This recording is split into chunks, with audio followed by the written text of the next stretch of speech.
Unacademy. Let's crack it. नमस्कार दोस्तों, ये पार्ट 2 है। जो पिछला सेगमेंट में हमने कुछ चीजें बातें जो है नहीं पूरी कर पाई, वो आज हम पूरी करेंगे।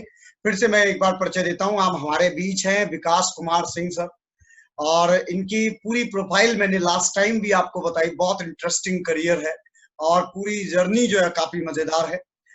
ग्रेजुएशन में देखें तो बीए 2009, बीएड 2010, एमपीपीएससी के जो सिलेक्शंस है उनकी एक लंबी लिस्ट मेरे पास है। 2012 में सर आबकारी उप निरीक्षक बने। 2013 में विकास खंड महिला सशक्तिकरण अधिकारी, 2014 में जेल अधीक्षक, 2015 में सहायक आयुक्त सहकारिता, और इसके पहले भी कई सारे चयन हुए। बहुत इंटरेस्टिंग जर्नी इन्होंने शेयर की है अपने लास्ट वीडियो में। तो जरूर जिन लोगों ने वो जर्नी नहीं देखी है, प्लीज वो प्रीवियस वीडियो जरूर आप देखें, फॉलो करें, और उस वीडियो में आप उन जानकारी आपको मिलेगी कि कैसे ये सफर जो है सर ने यहाँ तक तय किया। और सबसे बड़ी बात मैं आपको बता दूं कि 12th क्लास में जो है 3 सब्जेक्ट में है ना सर फेल रहे, उसके बावजूद जो है जो करियर जिस तरीके से एक मोड़ लेकर आगे बढ़ा, वो काफी काबिले तारीफ है, इंटरेस्टिंग है। मेरे लिए तो काफी इंटरेस्टिंग रहा। तो आप सभी लोग जो अभी ये वीडियो देख रहे हैं, प्लीज वो प्रीवियस वीडियो जरूर देखें। और यहाँ हम आज शुरू करने वाले हैं आगे की कहानी। सर से जानेंगे कि मेंस की जो है प्रिपरेशन उन्होंने कैसे की, क्योंकि लास्ट वीडियो हमारा काफी लंबा हो गया था, 30 मिनट्स, मोर देन 30 मिनट्स, तो उतना लंबा हम नहीं ले सकते, इसलिए आज जो हम पार्ट 2 लेकर आए हैं। तो सर बहुत बहुत स्वागत है पार्ट 2 वीडियो में। बिल्कुल, नमस्कार। और आरंभ करते जहां से छोड़े थे वहीं से। जी सर। आज हम लोग चर्चा करने वाले थे मुख्य परीक्षा पर। जी। तो आज मैं बोर्ड की व्यवस्था कर लिया हूँ। Great sir. मैंने कहा कि मैं व्यवस्था किया हूँ क्योंकि रेगुलर हैबिट में नहीं, इसलिए सेट करने में थोड़ी दिक्कत आ रही है। आप लोग एडजस्ट कीजिएगा। जी सर, कोई दिक्कत नहीं। आप बस बिंदास होके आगे बढ़े। ठीक रख। जी। देखिए, जो मुख्य परीक्षा है, जी, मुख्य परीक्षा हम लोग की 2014 से जो है पूरा सिलेबस बदल गया है। जी। और 2000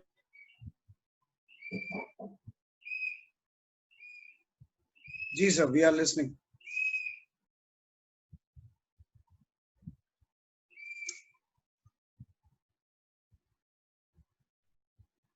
सर सुन पा रहे हैं आप? अध्ययन के जी कुल मिलाकर के 6 पेपर रखे गए। जी। मैं 2 संदर्भों पे चर्चा करना चाहूंगा और मैं मेन मुद्दे पर आऊं उसके पहले इस पर आना चाहूंगा कि जैसे आपका जो सीरीज आपने स्टार्ट किया है कि टॉपर्स टॉप लेकर के आ रहे हैं, कि नए नए टॉपर्स डेली आते हैं जी, उसमें बच्चे किस तरीके से फायदा उठाते हैं, उनका कितना फायदा है उसमें, किस तरीके से फायदा ले सकते हैं। जी। कल मैं चूंकि एक अभ्यर्थी की तरह सोच रहा था कि कैसे आपने वीडियो बनाया, सबके ढेर सारे टॉपर्स की वीडियो है, तो उसमें मुझे ये लगा कि अगर मैं विद्यार्थी होता और मैं अगर इतने सारे टॉपर्स की वीडियो देखता तो कहीं ना कहीं मैं कंफ्यूज हो जाता। बिल्कुल, क्योंकि हर आदमी की अपनी रणनीति होती है। जी। अब अगर मैं महेंद्र सिंह धोनी की बैटिंग देख लूंगा, हेलीकॉप्टर शॉट देख लूंगा, उसके बाद अगले दिन विराट कोहली को देखता हूँ, अगले दिन मैं युवराज सिंह को देखता हूँ, अगले दिन मैं जो है वो हार्दिक पांड्या को देख रहा हूँ, तो कहीं ना कहीं एक दिमाग में चले कि भाई हम फॉलो किसको करें, या हम ऐसा क्या करें जिससे हमारा सिलेक्शन हो जाए। जी। मुद्दा ये नहीं कि हम किसको देख लें, किसको फॉलो कर लें और क्या कौन बता रहा है, कैसे क्या करते हैं। मेन पॉइंट ये है कि एज ए स्टूडेंट, अभ्यर्थी होने के नाते मुझको क्या फायदा करेगा, मुझे सूट कौन सी चीज करेगी। जी। और चूंकि जैसे कि आपने बताया कि मैं 12th में फेल रहा हूँ, इसलिए मैं कम से कम पढ़ने में विश्वास रखता हूँ। कम से कम पढ़ाई करते हुए, जी, कम से कम मेहनत करते हुए आप अच्छा कैसे कर ले, मेरा मतलब मेन जब मैं कोई किताब देखता हूँ तो मेरा पहला उद्देश्य रहता है भैया इसमें पढ़ना कितना कम पड़ेगा, इससे फायदा कितना होगा। प्रॉफिट लॉस का सीधा सीधा कंसेप्ट रहता है मेरा। कम से कम मैं उसमें इन्वेस्ट करूंगा, ज्यादा से ज्यादा मुझे उससे फायदा चाहिए। मैं ये बोल रहा हूँ कि जैसे जब विद्यार्थी किसी को देखे तो ये देखे कि अपनी स्थितियां कैसी रही हैं, हम कैसा पढ़ रहे हैं, क्या हम उस टॉपर से या हम उस सिलेक्ट होने वाले से सामंजस्य बिठा पा रहे हैं कि नहीं बिठा पा रहे हैं। मैं बिल्कुल ये नहीं कहता हूँ कि कोई मुझे फॉलो करे, मैं बिल्कुल ये नहीं कहता हूँ कि आप किसी और को फॉलो करें, किसी फर्स्ट रैंक वाले, क्योंकि हर आदमी की संरचना, हर आदमी की पढ़ाई, हर आदमी का अपना जो कॉन्फिडेंस होता है वो अलग तरीके का होता है। बिल्कुल। है ना? तो ये नहीं है कि आप हमें देख के तो अंधाधुंध तरीके से, मैंने आज किताबों की लिस्ट बता दिया, किताबें खरीद लाए, कल को कोई और किसी ने बता दिया आपको किताबें लेकर के आए। बात ये है कि आप उस चीज को कितना धारण कर पाते हैं। इसमें मैं एक सलाह देना चाहूंगा विद्यार्थियों को जी। कि आप जिन लोगों को नहीं जानते हैं उनसे अच्छा ये है कि आप जिसको जानते हैं अपने आस पड़ोस वालों को, उनको फॉलो करें, भले ही उनका सिलेक्शन हुआ या नहीं हुआ। जैसे हम लोग एकलव्य को कहते हैं ना कि एकलव्य ने जो है वो द्रोणाचार्य की मूर्ति रख करके और उन्होंने जो है तपस्या किया हुआ था उनका, और बाद में अंगूठा गाड़ करके दे दिए। आज जो है सोशल मीडिया का दौर है, उस समय भी अगर एकलव्य चाहते तो अपने मन में मूर्ति रख करके कर लेते, उनको मूर्ति बनाने की जरूरत क्या थी?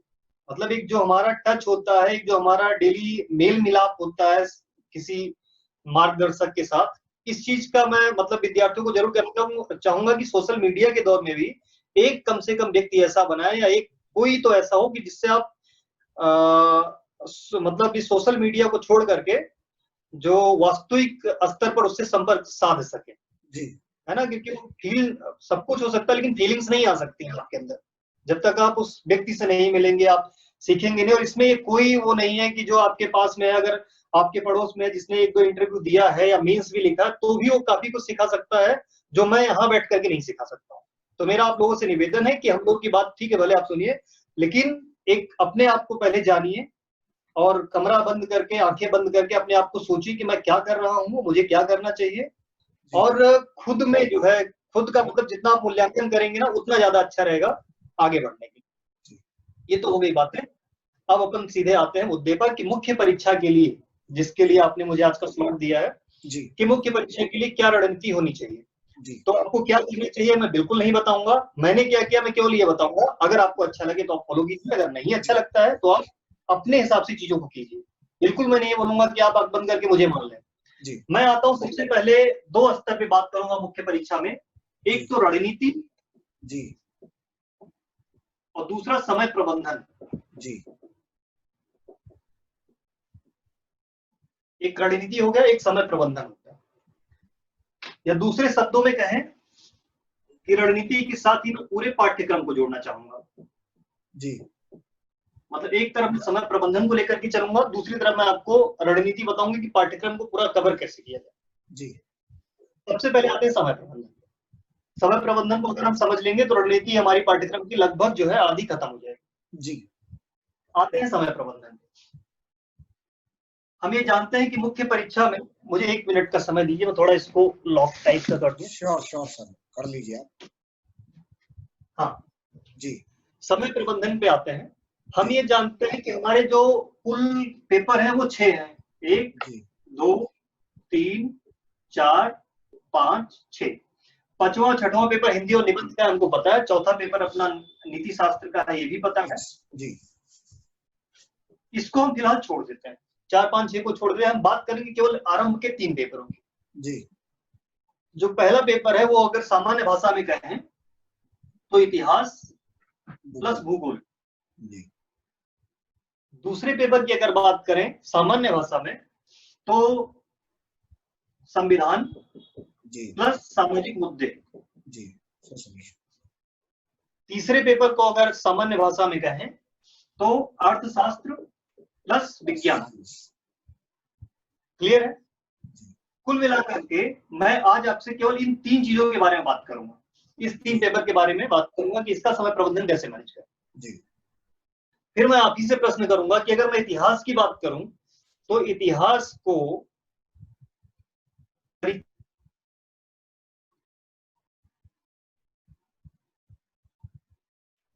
90 मिनट का, इतिहास को लिखने का समय आयोग कितना दे रहा है? 90 मिनट दे रहा है। 90 मिनट। भूगोल को लिखने का कितना समय दे रहा है? 90 मिनट। यही है ना पूरी कहानी? जी, 1.5 मिनट।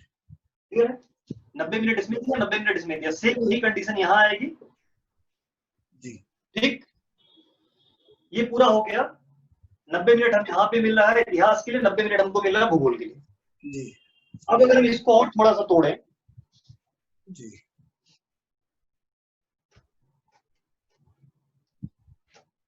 थोड़ा सा और बढ़े जी। तो 3 नंबर के जो क्वेश्चन है वो है 15, 6 नंबर के जो क्वेश्चन है वो है 10 और 15 नंबर के जो क्वेश्चन है वो है 3 जी।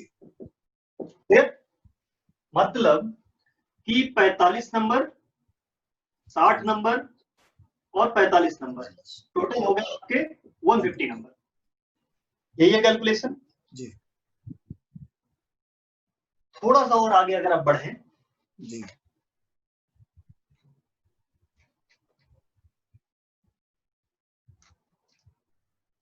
तो इतिहास की बात कर रहा हूं मैं, केवल एक सब्जेक्ट के एक भाग पर, एक पेपर के एक भाग पे आ चुका हूं। जी। समय है अपने पास 90 मिनट का और अंक लेने हैं हमको 150। यही है जी। हमने बात की कि 15 नंबर, 3 नंबर के 15 क्वेश्चन है। अब मैं आता हूं प्रीलिम्स की पढ़ाई पे। प्रारंभिक परीक्षा हम सभी ने पास किया, तभी मुख्य परीक्षा देने आ रहे हैं, या तैयारी भी हम तभी कर रहे हैं जब हमको ये लग रहा है कि हम प्रारंभिक परीक्षा उत्तीर्ण कर लेंगे, जी। है ना। तो कई बार क्या होता है, कई बार क्या अक्सर ऐसा होता है, सभी के साथ ऐसा होता है, और खास करके जो नए अभ्यर्थी होते हैं, नए अभ्यर्थियों को क्या लगता है कि जैसी हमारी प्रारंभिक परीक्षा निकल जाएगी, प्रारंभिक परीक्षा का रिजल्ट आएगा तो बढ़िया लड्डू उड्डू बांटेंगे अपने आस पड़ोस में कि हमने प्री क्वालिफाई कर लिया है। दोस्तों को फोन करके, रिश्तेदारों को फोन करके बढ़िया मैसेज देंगे कि भैया हमने प्रीलिम्स क्वालिफाई कर लिया, अब तुम डिप्टी कलेक्टर बनने ही वाले हैं। दूसरी गलती क्या करते हैं, ये तो हो गया, ठीक है, आपने जो है बधाई बधाई ले ली, जो भी करना था कर लिया। उसके बाद दूसरी बार मतलब लड़का क्या करता है कि प्रीलिम्स की किताबें जो है बंद करके, नोट्स बंद करके रख देता है, और वो अपने सीनियर्स से या किसी से बोलता है कि मैं मुख्य परीक्षा देने जा रहा हूं, अब मुझे आप किताबों की सूची बता दीजिए। अब वो क्या करेगा, नई नई किताबें लेकर के आता है, नई किताबें अपनी टेबल पे जमा देता है कि मुख्य परीक्षा के लिए मुझे अलग से पढ़ना है। यहीं पर वो सबसे बड़ी गलती करता है। जो प्रीलिम्स है उसी का अगला चरण मुख्य परीक्षा है। दोनों में कोई भी अंतर नहीं है, तात्विक रूप से गुणात्मक अंतर है थोड़ा सा, लेकिन बहुत माइन्यूट डिफरेंस हो। मध्य प्रदेश लोक सेवा आयोग में तो प्रीलिम्स और मेंस में कोई अंतर कह ही नहीं सकता है, एक ही सिक्के के दोनों दो पहलू। अगर हम प्रारंभिक परीक्षा की बात करें तो प्रारंभिक परीक्षा में आपसे पूछा जाएगा कि माउंट एवरेस्ट की ऊंचाई कितनी है, और आपको 4 ऑप्शन दे दिए जाएंगे, 8,848, 8,852, 8,846, 8,840। लेकिन मुख्य परीक्षा में आपसे केवल 3 अंक में यही पूछा जाएगा कि माउंट एवरेस्ट की ऊंचाई कितनी है, आपके पास कोई ऑप्शन नहीं रहेगा। तो कैसे आप कह सकते हैं कि प्रीलिम्स से अलग है। मेरा कहने का मतलब यह है कि जो 3 मार्कर वाला है जी। ये पूरा का पूरा आपका प्रीलिम्स का मामला है।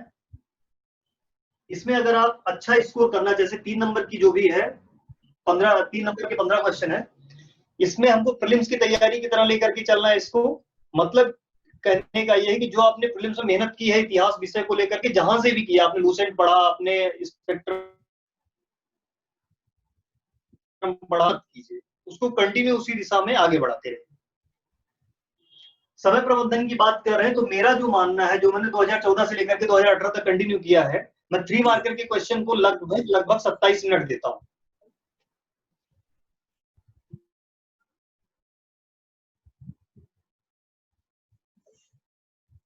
मैं इसको करीब करीब 32 नंबर मिल जाए मुझे यहां से। 27 नंबर मुझे खर्च करना, 32 नंबर चाहिए आउट ऑफ 45। अब इसमें कई छात्र एक सकते हैं तो इसमें हम 27 मिनट का समय क्यों दें। तो मेरा जो मानना ये रहा है कि जो 3 मार्कर है उसमें 15 में से 5 या 6 प्रश्न ऐसे आते हैं जिसको आप एक शब्द में खत्म कर सकते हैं। जैसे अगर वो आपसे पूछता है कि भारत को स्वतंत्रता कब मिली, तो आप बता देंगे कि 15 अगस्त 1947। आपको ये भी लिखने की जरूरत नहीं है कि को मिली, आप केवल ये लिखेंगे 15 अगस्त 1947। लेकिन अगले 8 प्रश्न ऐसे होंगे जिसमें जनता किन कारणों से मिली, उन प्रश्नों में आपको कम से कम 3 पॉइंट देने होंगे, और तब भी आप 3 नंबर की उम्मीद नहीं करना, क्योंकि उसमें वो 3 नंबर देना ही नहीं चाहता, आपको देगा ही नहीं। मेरा मानना यह है कि जो ये 3 नंबर वाले क्वेश्चन, उसमें आपको पूरी 100% अपनी कोशिश कर देनी चाहिए, अपनी पूरी ताकत लगा देनी चाहिए। इससे क्या होगा, क्योंकि उसमें जो एग्जामिनर है वो ये माइंडसेट लेकर के बैठा हुआ है कि इसमें मैं मैथमेटिकल मार्किंग करूंगा और बच्चे को 3 में से 3 नंबर दे दूंगा अगर वो अच्छा लिख रहा है तो यहाँ अपना स्कोर करने का फायदा, मतलब स्कोर करने का जो स्कोप है नंबर लेने का, वो बहुत ज्यादा बढ़ जाता है जी इसलिए मैंने बोला कि इसमें हम 45 में से जो है 32 का स्कोर कर सकते हैं, ठीक या 30 तो मान करके चले हमें मिल जाएगा। जी इसका दूसरा बड़ा फायदा क्या होगा 3 नंबर में स्कोर करने का? दूसरा बड़ा फायदा ये होगा कि एग्जामिनर के नजर में मेरी वैल्यू बढ़ जाएगी, क्योंकि मैं खुद एक शिक्षक रहा हूं और मैं ये जानता हूं कि जब मैं बच्चे की कॉपी चेक करता हूं तो वो 3 नंबर का या जो स्टार्टिंग के 1 नंबर के क्वेश्चन रहते थे, अगर उसमें उसने अच्छा किया है तो फिर मैं बाकी उसके निबंध पढ़ने नहीं जाता था, उसके पत्र पढ़ने नहीं जाता था, मैं वहीं से उसको तौल लेता था कि बच्चे के अंदर गहराई कितनी है। जी ठीक, मैंने यहाँ पे आपसे बोला 32 का मैंने टारगेट लेने को बोला है। जी अब आप में से कई लड़के ऐसे होंगे जो ये बोल सकते हैं कि सर इसमें 45 में से 32 क्यों लेना है, इसमें तो हम 40 का टारगेट बना सकते हैं। जी 40 टारगेट करना चाहिए हमें, आप 32 का क्यों करवा रहे हैं? कि अगर 12 में से जो है 13 हम सही करके आ जाएंगे एग्जैक्ट और 1-2 इधर उधर लिख करके आ जाएंगे तो 40 नंबर हमें इजिली मिल जाएंगे। तो ऐसी गलती नहीं करना है, क्योंकि अगर आप 40 का टारगेट करके जाएंगे इसका मतलब आप घर से उम्मीद लगा करके गए हैं कि आपको 13 बिल्कुल परफेक्ट बनेंगे और 1-2 क्वेश्चन मुझे आता रहेगा, भले ही पूरा नहीं है, मतलब आप ये सोच करके घर से गए कि आपको 15 में से 15 बनेंगे। आप यकीन मानिए आपको परीक्षा में 15 में से 3 क्वेश्चन ऐसे आएंगे, 4 क्वेश्चन ऐसे आएंगे जिसमें आप बिल्कुल नहीं जानते हो, और अगर आप घर से माइंड सेट करके ये गए हैं कि 15 में से मुझे 15 आने चाहिए तो आप अपना कॉन्फिडेंस खो देंगे। आपको ये लगेगा यार मुझे नहीं आ रहा लेकिन मेरे पड़ोसी को आ रहा होगा, मेरे रूममेट को आ रहा होगा, मेरे उस वाले दोस्त को आ रहा होगा, और आप जो है वो कॉन्फिडेंस हार जाएंगे। जी और अगर आप घर से 10 का टारगेट करके गए भैया मुझे 10 तो परफेक्ट चाहिए, 10 या 30, और बाकी 5 में से अगर 1-2 और आएंगे तो ठीक है, तो मुझे 32-33 नंबर मिल जाएंगे। तो जब 10 का टारगेट है और आप 11 या 12 हिट कर रहे हैं तो आपका कॉन्फिडेंस बूम पे रहेगा। जी वो टारगेट हमको बहुत इजी बनाना है, बहुत ज्यादा टफ नहीं करना उसको। मेरा टारगेट ये रहता था हमेशा मुझे 32 नंबर चाहिए। 27 मिनट में हमने स्कोर कर दिए 32 नंबर। अब अपने पास टाइम कितना बचा? 90 में से 27 घटा दीजिए, बताइए कितना बचा? 10 में से 7 गए 3, 7 में से 2 गए 5, नहीं 7 में से 2 गए, अरे 8 में से 2 गए 6, 63 मिनट का समय बचा अभी हमारे पास, है ना? मैं जोड़ घटा नहीं पा रहा हूँ, मेरी गलती है, मैं पहली बता चुका हूँ, गणित में फेल रहा हूँ। तो 63 मिनट का समय बचा है। जी अच्छा एक चीज और, यहाँ पे जैसे हमने 90 मिनट बांट लिया था ना कि 180 में 90 इसको 90 उसको, ऐसा होता नहीं है। एग्जामिनर बीच में आएगा, आपका अंगूठा लगवाने आएगा, अंगूठा पूछवाने आएगा, फॉर्म भरवाने आएगा, ये करवाने आएगा, उसमें कम से कम आपके 5 मिनट जाते हैं। जी तो आप यहाँ पे इसको 60 की जगह 63 की जगह इसको 60 ही मान करके चले, 60 मान के चलते हैं। अब जी। आपके पास 60 मिनट है। बचा हुआ है, और आपके पास क्वेश्चन कितने बचे हुए हैं? 6 नंबर के 10 बचे हुए हैं, 15 नंबर के 3 बचे हुए हैं। 3 बचे हुए। मैं क्या करता था कि 3 नंबर के जब मेरे खत्म हो गए तो सीधे 10 नंबर जो 6 नंबर वाले उस पोर्शन को छोड़ करके और उतना पन्ना भी छोड़ देता था, उसके बाद मैं सीधे आ जाता था 15 नंबर वाले पे, जी उतनी में जगह छोड़ देता था। जैसे ये मान लीजिए कि अगर मैं इसको कॉपी मान लूं तो इसमें एक ये छोड़ दिया, 2 3 4 5 ऐसे करके 10 छोड़ करके 15 नंबर पे आ जाता था। कारण फिर वही है कि 15 नंबर में से मुझे स्कोर चाहिए कम से कम 10, 3 है तो 3 का अगर हम स्कोर करेंगे, और इसमें भी मैं टाइम एक क्वेश्चन को 9 मिनट का दे रहा हूं, तो अगर मैंने यहाँ पे 15 नंबर वाले को फिर से मैंने 27 मिनट दे दिए और 10 नंबर मुझे इसमें एक में मिल गया, तो मेरा कैलकुलेशन कह रहा है कि मुझे मिल गया यहाँ पे 30 नंबर। ठीक, 27 मिनट मैंने दिया, 30 नंबर मैंने एग्जामिनर से ले लिए। अब मेरे पास समय कितने बचे हैं? 60 में से 27 चलाया, कितना बचा? 33 मिनट का। जी क्लियर? जी 33 मिनट का समय बचा है और मुझे करने हैं 10 प्रश्न, यही है ना? बिल्कुल 33 मिनट का है, 10 प्रश्न है, मतलब एक क्वेश्चन को आपके पास समय कितना है लिखने के लिए? 3.3 मिनट। जी मतलब ऑन एवरेज 3.5 भी नहीं बोल सकते हम, 3 मिनट 30 सेकंड का समय है हमारे पास। जी 3 मिनट 30 सेकंड लिखना है आपको 6 नंबर के प्रश्न में। अब देखिए 3 नंबर वाले में एग्जामिनर बैठा हुआ था कि आपको 3 में से 3 नंबर दे देगा, 15 नंबर वाले में एग्जामिनर बैठा है कि आपको 6 से लेकर के 12-13 तक नंबर देगा, वहां पे हमने 10 नंबर लिए।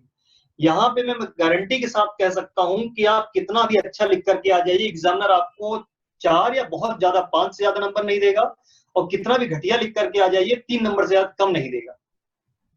3 और 4 में वेरिएंट करेगा। तो जब हमारे पास 3 ही मिनट लिखना है इसको, हमारे पास 3 मिनट का समय, तो मैं ये उम्मीद मान करके चलो ना मुझे इसमें से 3 नंबर ही चाहिए। बिल्कुल। तो 6 नंबर में मैं 5 सोच ही नहीं रहा हूँ, 4 सोच ही नहीं रहा हूँ, मैं तो बोल रहा हूँ भाई तू मुझे 3 दे, चाहिए नहीं मुझे ज्यादा नंबर, मुझे जहां चाहिए थे मैंने ले लिए। इससे मेरा कितना सरदर्द हल्का हो जाएगा, या आप अभी दूसरे उस पे चरण पे चलेंगे तब आपको समझाऊंगा जब पाठ्यक्रम वाली बात आएगी। जी। अब यहाँ पे भी मैंने उससे 3 मिनट 30 सेकंड लिख करके ले लिए, कितने नंबर? 30 नंबर, 10 या 30। जी। क्लियर? जी। जरा जोड़ दीजिए तीनों को, कितने? 32, 30, 92। 92 इंटू 2, 92 इंटू 2, जी 184। क्या ये पर्याप्त नहीं टॉप करने के लिए? More than sufficient. More than sufficient है, बिल्कुल आसानी से भी है। अब इसमें चीजें सरल कैसी होंगी? अच्छा, इसमें टाइम का विशेष ध्यान रखना है। जो मैंने टाइम दिया है, मतलब मैं नहीं बोल रहा हूँ आप फॉलो करो, आप अपने हिसाब से करें, लेकिन जो मैंने किया है 2014-15 जब मैं परीक्षा लिखता था तो कम से कम 100 बार घड़ी देखता था, दीवार वाली जो घड़ी थी उसको 100 बार देखता था। जैसे ही मेरा टाइम खत्म हुआ, भले ही उसने 100 शब्द मांगे हैं, मेरा 50 शब्दों में तुरंत लाइन खींच करके दूसरे प्रश्न पे आ जाता था। क्योंकि अगर आपने 2 मिनट भी किसी एक क्वेश्चन पे एक्स्ट्रा दे दिया तो आप यकीन मानिए दूसरे क्वेश्चन के साथ आप नाइंसाफी करेंगे, और हमें नाइंसाफी किसी के साथ नहीं करनी, हमें तो एवरेज नंबर चाहिए,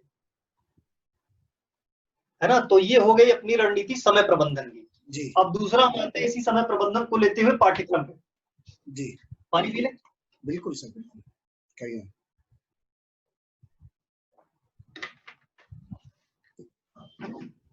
अब आते हैं सब उस पे, पाठ्यक्रम पे।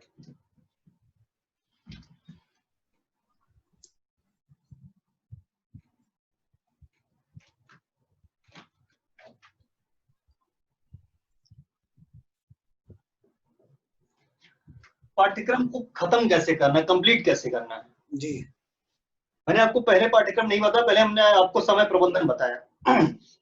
जैसे अगर आप कोई टेस्ट सीरीज ज्वाइन करते हैं, 3 घंटे में अगर आपको इतिहास लिखने को दे, तो सीधी सी बात है, अगर 3 घंटे में खाली इतिहास का बंदा टेस्ट लेगा तो वो क्वेश्चन भी अच्छे बनाएगा, और उसके बाद आपके पास समय भी काफी रहेगा, तो वो आपसे उम्मीद करेगा कि गहराई में उतर करके आपसे पूछे। बिल्कुल। लेकिन जब अपने पास समय 90 मिनट ही है, 90 क्या 3 मिनट मैंने और घटा दिए, 87 मिनट का ही समय है, 87 मिनट अपने हाथ में, 87 मिनट में लिखने के लिए हमको इतिहास पढ़ना है। सिस्टम समझिए, पाठ्यक्रम खत्म करने के बाद हमको 87 मिनट में नहीं लिखना है। बिल्कुल। दोनों दृष्टिकोण समझिए कि मतलब पाठ्यक्रम हमने पूरा खत्म कर लिया, बिपिन चंद्रा, सतीश चंद्रा और जितनी सारी किताबें थी सारी खत्म कर ली, अब हम जा रहे हैं 87 मिनट में लिखेंगे। ये अप्रोच मैं नहीं कहूंगा कि आप इस अप्रोच के तहत चलें। मेरा मानना क्या है, मुझे 87 मिनट ही लिखना है। अब मुझे बताओ भाई इसके हिसाब से क्या पढ़ लूं? बिल्कुल। दोनों में अंतर है। अब आते हैं अपन 3 नंबर वाले में। इतिहास जैसे विषय में, जिसमें कि प्रीलिम्स में ही हम काफी कुछ पढ़ लेते हैं इतिहास के 3 नंबर के लिए, क्या कुछ केवल विश्व इतिहास को छोड़ करके कोई ऐसा पॉइंट बचता है कि जिसको हम अलग से पढ़ें? जी। कोई पॉइंट ऐसा है? बिल्कुल नहीं, क्योंकि हम सारे के सारे कवर कर देते हैं 3 नंबर में। बिल्कुल। तो इतिहास में 3 नंबर में कुछ भी अलग से नहीं करना है, जो आप प्रारंभिक परीक्षा में पढ़ते हुए आए हैं उसी को आगे कंटिन्यू करना है। बिल्कुल। 3 नंबर की कहानी खत्म हो गई। मतलब आपने एग्जामिनर से 32 नंबर ले लिए हैं और 27 मिनट आपने खर्च कर दिया है, और आपने अभी तक इतिहास में मुख्य परीक्षा के लिए किताब भी नहीं उठाई है। बिल्कुल नहीं उठाई, जो प्रारंभिक परीक्षा में था हमने वही किया।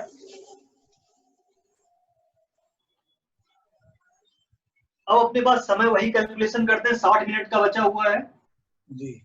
और सिलेबस पे आते हैं कि सिलेबस में क्या है। मैंने आपसे बताया कि 6 नंबर वाला मैं अभी नहीं टच करूंगा, पहले मैं 15 नंबर वाले लिखूंगा। अब आ जाते हैं 15 नंबर में। जी। 15 नंबर 15 नंबर के मैंने आपको पहले ही बताया कि केवल 3 प्रश्न पूछे होने हैं। जी। 15 नंबर के 3 प्रश्न आने हैं। अब 15 नंबर के प्रश्नों में एक प्रश्न इतिहास में मध्य प्रदेश लोक सेवा आयोग हमेशा पूछता है कि 1857 की क्रांति बताइए। जी। 1857 की क्रांति कारण या परिणाम में कुछ ना कुछ जरूर पूछेगा आपसे, तो एक क्वेश्चन आपका 1857 की क्रांति से खत्म हो जाते हैं। बिल्कुल आपके पास बचे केवल 2 प्रश्न। जी वो प्रश्न आपका आएगा विश्व इतिहास से। जी मतलब आपने इसको खत्म कर दिया, आपने इसको 2 प्रश्न आपने बड़े वाले खत्म कर लिए और अभी आपने केवल और केवल 1 दिन की पढ़ाई की। विश्व इतिहास आपके 6 टॉपिक हैं, 1 दिन की पढ़ाई है। 1857 की क्रांति 1 दिन 1 घंटे का समय। 1 दिन की पढ़ाई में आपने 2 प्रश्न क्रैक कर लिए। जी अब बचता है आपका केवल 15 नंबर का एक प्रश्न। अब सीधी सी बात है कि अगर मैं परीक्षक होऊंगा या कोई भी समझदार आदमी, अगर सामान्य, अगर बुद्धिमत्ता वाला व्यक्ति अगर परीक्षक होता है और उसको पता है कि केवल एक प्रश्न बचा है, मेरे पास पूछने का ऑप्शन बचा है, तो वो बहादुर शाह जफर पर प्रश्न नहीं बनाएगा, वो प्रश्न बनाएगा अकबर महान पे, प्रश्न बनाएगा अशोक पर, प्रश्न बनाएगा चंद्रगुप्त मौर्य पर। मतलब व्यक्ति की क्षमता होनी चाहिए 15 नंबर में आने की। कोई भी 15 नंबर में नहीं आता है। तो यहां से हम स्ट्रेटजी बनाएंगे 15 नंबर के एक क्वेश्चन को कवर करने के लिए कि आप आरंभिक से मौर्य काल से आप शुरू कर दीजिए जो जो महान पर्सनालिटी रही। जैसे आप अगर स्टार्ट करते तो एक हो सकता है बिंबिसार, जी फिर आप आ जाएंगे मौर्य पे, मौर्य में आपको मिल जाएंगे चंद्रगुप्त मौर्य, इसके बाद मिल जाएंगे अशोक, अशोक के बाद फिर आप आएंगे आगे तो मिल जाएंगे आपको जो है वो कनिष्क, कनिष्क के बाद आप आगे आएंगे तो आपको मिल जाएंगे जो है ये क्या नाम है इनका, चंद्रगुप्त विक्रमादित्य। उसके बाद आप आगे आएंगे तो समुद्रगुप्त, उसके बाद हर्ष, उसके बाद आप और आगे आएंगे तो ऐसे ऐसे करते करते आप आ जाइए औरंगजेब तक। ये हो जाएंगी पूरी पर्सनालिटी। जी आप तो आधुनिक में भी जोड़ सकते हैं, गांधी जोड़ सकते हैं और राजा राम मोहन राय हो गए। मतलब कोई ना कोई पर्सनालिटी ऐसी होनी जिन्हें बहुत बड़ा काम किया। जी एक तो ये हो जाएगा कि ये 15 नंबर का क्वेश्चन इस पे बन सकता है। अगर मान लो हमारी किस्मत साथ नहीं देती है, इसमें से नहीं बनता, तो फिर क्या प्रश्न पूछेगा वो जाएगा काल, वो पूछेगा आपसे मौर्य काल, या पूछेगा आपसे गुप्त काल, या पूछेगा आपसे वर्धन वंश, या पूछेगा आपसे वो मुगल काल, सल्तनत काल। इसमें से कोई एक प्रश्न बनेगा।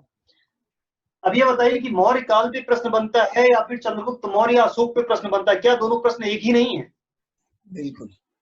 अगर वो मौर्य काल की विशेषता पूछता है, वो कि मौर्य काल की, अगर उसने पूछा कि मौर्यकालीन विशेषता बताइए, तो मौर्य काल की विशेषता इन 5-6 पॉइंट हमेशा याद रखें, या किसी भी काल की विशेषता 5-6 पॉइंट याद रखें कि उसकी राजनीतिक विशेषता क्या है, उसकी आर्थिक विशेषता क्या है, उसकी सामाजिक विशेषता क्या है, उसकी सैन्य विशेषता क्या है, उसकी धार्मिक विशेषता क्या है। 5-6 पॉइंट रहेंगे। और वही अगर वो मौर्य काल का पूछ करके अशोक से पूछ लेता तो अशोक में भी हम यही करेंगे कि अशोक की राजनीतिक व्यवस्था, अशोक की सामाजिक व्यवस्था, अशोक की व्यवस्था, अशोक की व्यवस्था, अशोक कैसी व्यवस्था, ये पूरा हमारा फॉर्मेट तैयार हो जाएगा। इसमें हमको ज्यादा से ज्यादा टाइम लगेगा पूरा चीज कंप्लीट करने में, मैक्सिमम जो है 4 या 5 दिन। बात खत्म। मतलब हमने इसको दे दिया, एक दिन हमने विश्व इतिहास को दे दिया, एक दिन हमने 1857 कर दिए, 7 दिन हमने कुल मिलाकर के इतिहास पढ़ा और हमने 15 नंबर के क्वेश्चन क्रैक कर दिए और 3 नंबर वाले क्रैक कर दिए। जी अब आते हैं 6 नंबर वाले पे। बात का प्रश्न, मतलब बच्चों का प्रश्न ये रहता है कि 6 नंबर वाले जो प्रश्न होते हैं उसमें सर हमको पूरा सिलेबस खत्म करना पड़ता है क्योंकि उसमें 10 क्वेश्चन आते हैं। जी यही है ना? तो मेरा कहना यह है कि जो 6 नंबर वाले क्वेश्चन हैं उसको हमको लिखना 3.3 मिनट में है और उसमें हमको एग्जामिनर से 3 नंबर चाहिए। तो जब हमें इतना ही लिखना है तो इसको पढ़ने की जरूरत क्या है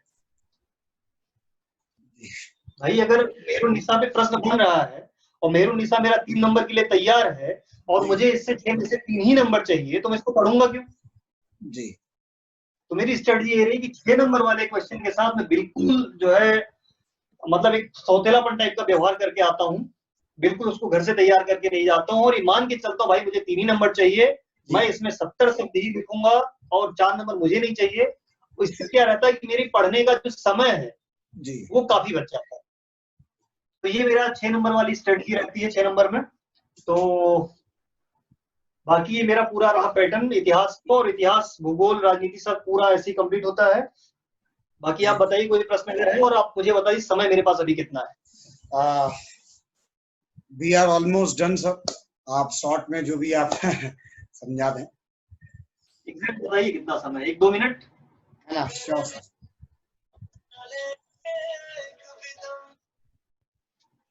2 मिनट में खत्म करता हूँ। जी। जैसे कि मान लीजिए कि आपका बच्चे एक्ट को लेकर के परेशान रहते हैं। जी। एक एक्ट पे बात करूंगा और एक बात करूंगा जो सेकंड पेपर के सेकंड पार्ट के कुछ मुद्दे हैं, जैसे कि शिक्षण संस्थान वाले पे। जी। तो 2 चीज़ों पे बात करूँ 2 मिनट।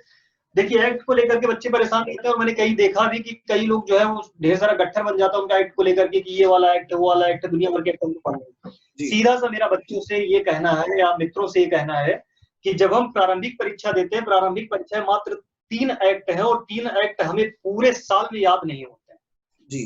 तो जब पूरे साल में हमको प्रीलिम्स के हिसाब से 3 एक्ट नहीं याद होते हैं, तो आप ये तय मान करके चलिए कि मुख्य परीक्षा के लिए किसी को भी 10 एक्ट याद नहीं होंगे। उसका सॉल्यूशन मैंने ये निकाला, A4 साइज का पेपर लीजिए और 1 number, 2 number, 3 number, 4 number, 5 number, 6 number ऐसे नंबर डाल करके सारे एक्टों के नाम लिख दीजिए। उसके लिखने के बाद जैसे मान लीजिए कि घरेलू हिंसा अधिनियम, उसका नाम लिख दीजिए, उसके बाद लिख दीजिए आरंभ कब से हुआ, उसके बाद लिख दीजिए राष्ट्रपति ने हस्ताक्षर कब किया, उसके बाद ये लिख दीजिए कि जो है इस पर इसमें कितने भाग हैं, उसके बाद कितने धाराएं हैं, उसके बाद घरेलू हिंसा में घरेलू हिंसा की परिभाषा क्या है। बस एक चार्ट बन जाए। इतने में आपका पूरा जो है अगर मान लो आता है तो आप इतने में घरेलू हिंसा की परिभाषा लिख देंगे, इतनी सारी डिटेल दे देंगे। उसके बाद चूंकि हम सिविल सेवक की बनने की तैयारी कर रहे हैं, जी। कॉमन सेंस का यूज करेंगे कि घरेलू हिंसा में वो ओलंपिक तो खिलवाएगा नहीं, बिल्कुल। घरेलू हिंसा में घरेलू हिंसा संबंधित कानून होगा। तो 2-3 माने अपने मन से, अब 2-3 विशेषताएं। जी।